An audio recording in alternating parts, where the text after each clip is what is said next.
Amen. Yesu ashimwe cyane. Turabaramukije mu izina rya Yesu, Imana ibaha umugisha.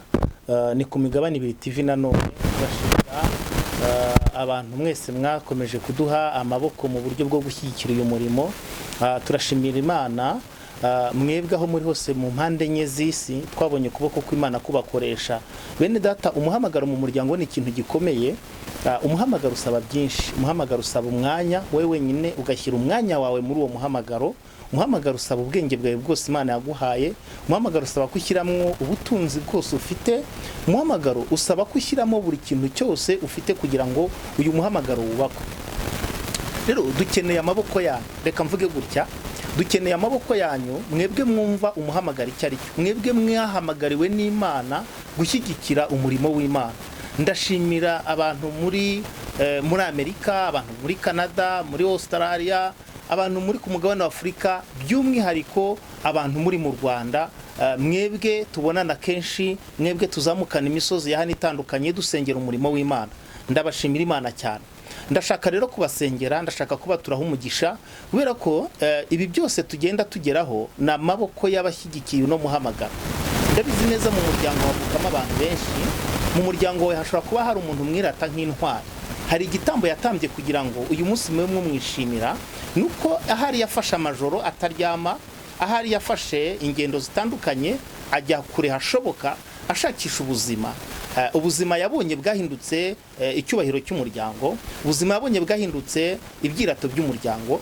Niyo mpamvu muri famiye, iyo mufite umuntu ufite uko ameze, nubwo ataba afite byinshi akora, ariko hari ukuntu aba kwigisuzuguriro ku muryango.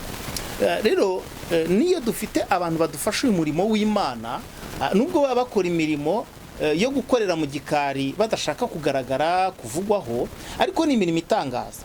Rero turayizirikana. Imana ibaha umugisha, ijuru ribishimire. Ndashaka rero kubasengera mbaturaho umugisha, kandi nsaba ngo Imana ikomeze amaboko yanyu. Nicyo kinzanye kubashimira no kubasengera.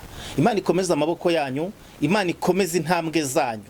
Wa mubyeyi we, wowe wemera mu buzima bugoye uri munyuramo, mu ngorane ufite z'ibintu byinshi, mu byo wifuza umutima wawe utarashobora kwakira, ukemera ugafata ku cyo ufite ugashyigikira uno murimo, tugakomeza kuvuga ubutumwa, tugakomeza kwagura ingendo z'iyobokamana. Imana iguha umugisha. Ndabizi ko ibi ngibi atari umuhate w'ubusa, kandi Imana izabibitura. Rero turashimira abandi bantu bakomeje kuduhamagara batubaza aho intambwe z'umurimo turimo zigeze. Hari ibyo twashoboye kubabwira, hari n'ibindi turimo tugihuza kugira ngo tuzayibaho uko biri, kandi byose birimo biragenda neza. Imana ibaha umugisha. Reka dusome ijambo ry'Imana ryerekeranye n'umugisha ngira ngo mbatureho. Umugisha ngira ngo mbatureho. Turasoma igitabo cy'Itangiriro, ibice byaho 4, ndetse titira iravuga ngo ibyerekeye Kahini n'Abeli. Aba ni abana babiri, kandi mubyibuke ko turi mu muhamagaro mu muryango. Aba ni abana babiri bahuje ababyeyi. Aba ni abana babiri babanjirije abandi bana bariho ku isi. Kahini n'Abeli nibo bana babiri babayeho mbere y'abandi. Nibo bana babiri bashoboye kubaho mu bwisanzure burenze ubw'abantu babaho muri iki gihe, kuko bari bo bana babiri bari ku isi bonyine. Nubwo hari abandi babakurikiye, ariko nibo babanje. Rero umugisha nshaka ko baturaho ndagira ngo nkubere. Kahini yahawe umugabane w'ibintu bigendanye n'ubuhinzi. Mboneraho kwatura umugisha ku bantu mwese murimo muhinga, baba ari abahinga mu Rwanda, abahinga muri Afurika, abahinga i Burayi, abahinga muri Amerika, abari mu bikorwa by'ubuhunzi. Imana ibaha umugisha. Uwo ni umugisha wa mbere Imana yatanzeho ku butaka mu buryo bw'ubuhinzi. Kandi Imana ihira amaboko ye wa muhinzi we, aho uri muhingira hose, hirya iyo ngiyo, hirya iyo, hepfo iyo ngiyo, mw'iyo misozi, mwayo mataba, muri ibyo bibaya, Imana ihira amaboko yawe. Imana ihira amaboko yawe. Ndumva imbaraga z'umwuka zo kwatura umugisha ku muhinzi, nshingiye ku mugisha Kahini yahawe ubuhinzi. Yarahingaga keza, nawe uhinge weze. Kandi numara kweza, ntuzabure kuzana ibyo wejeje mu buzima bwo gushyigikira umuhamagaro, mu buzima bwo gushimira Imana. Hari umugisha rero Abeli yari afite, wari umugisha w'ubutunzi, ngo yarororaga inka zikabyara, intama zikabyara. Bantu mwese mufite amafamu, mwana mwese mutunze, ahari intama, ahari amatungo magufi yose, ahari inka, inzungu, mbese n'inyarwanda, muhabwe umugisha. Rero ngiye kwatura umugisha muri ubwo buryo bubiri. Ntabwo nirengagije ko hari abandi bantu bakora indi mirimo, ariko ndagira ngo tuzamukire kuri ibi byiciro bibiri by'uyu mugisha tubona mu gitabo cy'Itangiriro, kuri aba bana babiri bari bahagarariye abandi imbere yuko abandi baza ku isi. Aba nibo babanje, nibo bana babiri babanje, ni Kahini ndetse na Abeli. Tuzinjira mu buzima bwabo kugira ngo turebe urugendo rwabo uko rwagenze, muzamenya byinshi. Ariko icyo nifuzaga kubaha ni umugisha uri aha hantu. Haleluya, haleluya. Ntugatinde cyane ku ntege nke za Kahini, ntugatinde cyane kudatinda ku isi kwa Abeli. Ndashaka kuvuga ku mugisha baje basanga. Hari igihe Imana iguha umugisha ntumenye kuwubamo, ntugire amaboko wakira. Umugisha ujyuza ukagora abantu benshi, umugisha ujyuza ugatera abantu kuva mu muhamagaro, kuva mu byizerwa, kandi haje umugisha. Rero no kugira ngo duhagarare mu mugisha Imana yaduhaye bisaba imbaraga z'Imana. Kugira ngo wishimire mu mafaranga Imana yaguhaye bisaba ubuntu bw'Imana. Kugira ngo ushobore guca mu bukene buri muri iyi si ugeraho Imana igushaka bisaba kugendana n'Imana. Ndatura umugisha rero ku buhinzi bwawe, ndatura umugisha ku buhinzi ubwo ari bwo bwose, aho uhinga hose habwa umugisha w'Imana, habwa umugisha w'Imana. Maboko yawe nahabwa umugisha, icyo urimo ukoraho cyose n'igihabwa umugisha.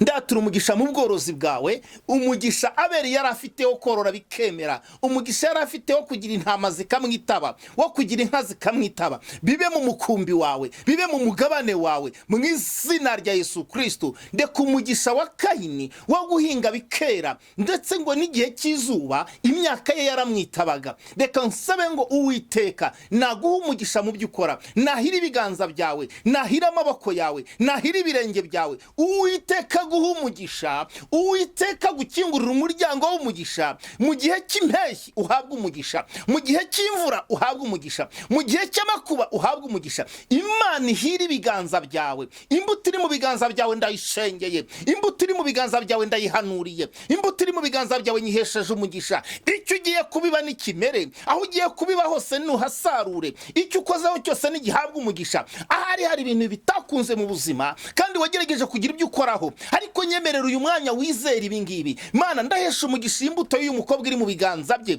ndahesha umugisha imbuto y'uyu mubyeyi uri mu biganza bye, ndahesha umugisha imbuto y'uyu musore iri mu biganza bye, ndahesha umugisha imbuto y'uyu mugabo iri mu biganza bye. Ahari mwabiba hose, hafi cyangwa kure, reka gasanurirwe nyaguhora ku ngoma. Bibiliya irambwira ngo nuko Isaka ngo abiba mw'icyo gihugu, ngo uwo mwaka asarura ibikubye inshuro 100, uwo mwaka arasarura arahirwa, uwo mwaka arasarura agirirwa neza. Hari imyaka atari yarigeze asarura, ole sale bole matranga igwaba. Hari imyaka yabibye gusarura birananirana, hari imyaka yahinze kugira ngo bimere biranga, hari imyaka yahinze ibintu bihinduka bibi, ariko akomeza guhinga, akomeza guhinga, akomeza isuka kugeza igihe hari umwaka yasaruye inshuro zikomeye, asarura ibirutaho imyaka, asarura ibirutaho ko yakomeje guhinga. Ahari urimo acuruza, ahari nakazi ukeneye ko gahinduka, ndasaba ngo Imana iguhere umugisha aho uhagaze, amateka ahinduke. Imana iguhere umugisha ibyo urimo ukora, amateka nahinduke. Umuryango ugukeneye impinduka. Watanze igitambo cyo kwemera gushakisha, watanze igitambo cyo kwemera kujya kure, ugiye gusakira kure, ariko ndahereza umugisha intambwe zawe zagiye kure, kugira ngo uzagarukane amashimwe, kugira ngo uzagarukane iminyago. Haleluya. Imana yacu ibera hose icyarimwe, ariko nyemerera nkatureho uyu mugisha. Imana niho umugisha intambwe zawe, Imana niho umugisha amaboko yawe, Imana niho umugisha ore kore samonde tu kiriya monde arashangoreba resa ido kile manraining. Ibyo nyuzemo byose ndahanurira umugisha ibirenge byawe, ndahanurira umugisha ibiganza byawe, ndahanurira umugisha umutima wawe nunezerwe. Ndatura umugisha w'imbaraga zo kukuzanira ubutunzi bwahishwe buhishurwe ku bwawe. Ndahamagara ikusi n'ikasi kasi imirimo y'Imana ku buzima bwawe, imirimo y'Imana mu rugo rwawe, imirimo y'Imana mu rubyaro rwawe, imirimo y'Imana mu rushako rwawe. Nimba hari n'imyaka yabaye y'ubusharire, ariko ndahanurira ubuzima bwawe imyaka y'uburumbuke. Ndabizi ibihe bigiye bibaho bikabiha, ibindi bigasharira, ariko ndatura umugisha mu buzima bwawe, ndatura umugisha ukomeye, ndatura umugisha ukomeye. Ndabizi ko n'uburwayi bujya bwataka abantu, umuntu akabaho akabona atagifite ibyiringiro, kubw'icyo muganga yamubwiye cyamufashe mu mugongo, kubw'icyo muganga yamubwiye